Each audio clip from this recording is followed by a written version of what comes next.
Hola a todos. Yo soy el profesor Herculano Peluche, y el día de hoy hablaremos sobre el tema cambios sociales del siglo XIX.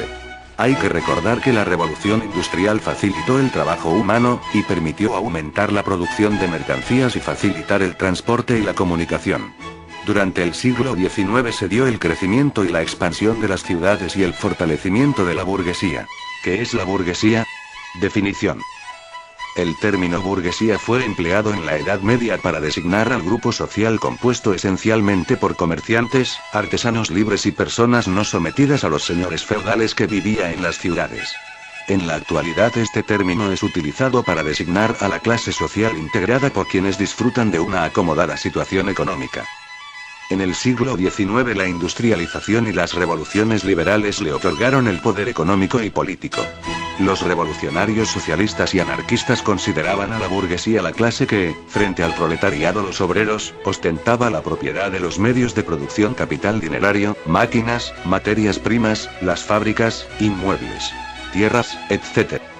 Aunque la industrialización cobraba cada día más importancia, durante la primera mitad del siglo XIX la gran mayoría de la población europea seguía siendo más rural y se dedicaba a las labores agrícolas. En Gran Bretaña, por ejemplo, más de la mitad de la población todavía vivía en el campo hacia 1830. El campo también se benefició con el desarrollo de la industria. Algunas herramientas agrícolas fueron sustituidas por maquinarias y se emplearon nuevas técnicas en los cultivos, que permitieron cosechas mejores y más abundantes. Sin embargo, al igual que en otras áreas productivas, en el campo los inversionistas compraban grandes cantidades de tierra a los campesinos para dedicarlas a la producción agrícola y ganadera, de tal manera que muchos de ellos fueron despojados de sus tradicionales medios de subsistencia y se vieron en la necesidad de emigrar a las ciudades para contratarse como obreros. Otros tantos se convirtieron en jornaleros de los grandes terratenientes a cambio de un salario miserable. Pero, ¿cuál fue el proceso que motivó, en la segunda mitad del siglo XIX, la polarización de la sociedad en dos grandes grupos? ¿La burguesía y el proletariado? Recordemos que la burguesía se consolidó paulatinamente por encima de la aristocracia como la clase dominante a lo largo del siglo XIX y controló el poder económico, mediante una creciente industrialización, y el poder político mediante el constitucionalismo. Durante los últimos años del siglo XIX y las primeras décadas del XX, la burguesía, el grupo social más pujante, aumentó su poder económico e influencia gracias a la propiedad de la tierra y de las grandes empresas industriales, financieras y comerciales. En este grupo también podemos incluir a las capas más altas de la administración y de las profesiones liberales. Los burgueses, a imitación de la aristocracia, gustaban de celebrar fiestas y reuniones en sus amplios salones. El hecho de que cada vez fueran más las personas que gozaban de una cierta prosperidad material y dispusieran de tiempo libre, hizo que las diversiones perdieran el carácter elitista que habían tenido hasta entonces. Con la industrialización y el desarrollo tecnológico, las ciudades se hicieron más habitables. La iluminación eléctrica hizo las calles y plazas más seguras. También permitió a las clases medias y populares urbanas prolongar su tiempo de ocio realizando fiestas o simplemente gozando de amplios y modernos paseos.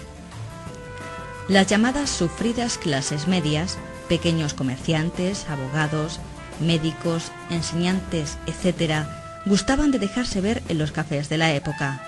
En ellos, literatos y aprendices comentan la última novela aparecida. También se organizan tertulias, se charla de política o simplemente se toma un café. Eran muy frecuentes las reuniones literarias, políticas o musicales. La música ofreció amplias posibilidades en ese sentido, por lo que se propagó tanto su práctica, principalmente del piano, como la asistencia a conciertos. La ópera, en este periodo, se convirtió en el principal escenario de la burguesía, en el que tan importante era ver cómo ser visto. En general, la sociedad urbana albergaba el sentimiento de estar participando de una era de progreso y expansión.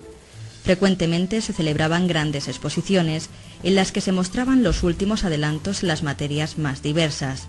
Y también era habitual la creación de museos, con los que se trataba de instruir al público en los más variados saberes.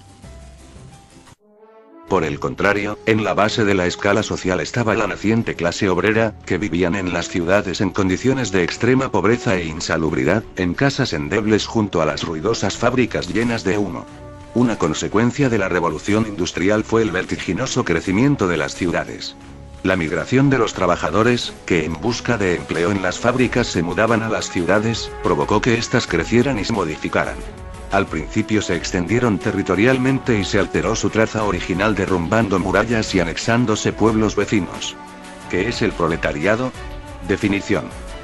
Es un término utilizado para designar a la clase social más baja de la época de la Edad Moderna que, en el modo de producción capitalista, se ve obligada a vender su fuerza de trabajo a la burguesía por carecer de los medios de producción. Un miembro de tal clase es llamado un proletario. El término se utilizó inicialmente en un sentido despectivo, hasta que Karl Marx lo utilizó en un sentido positivo para identificar lo que él llamó la clase obrera, diferenciando proletariado y colocándole como un grupo antagónico a la clase burguesa.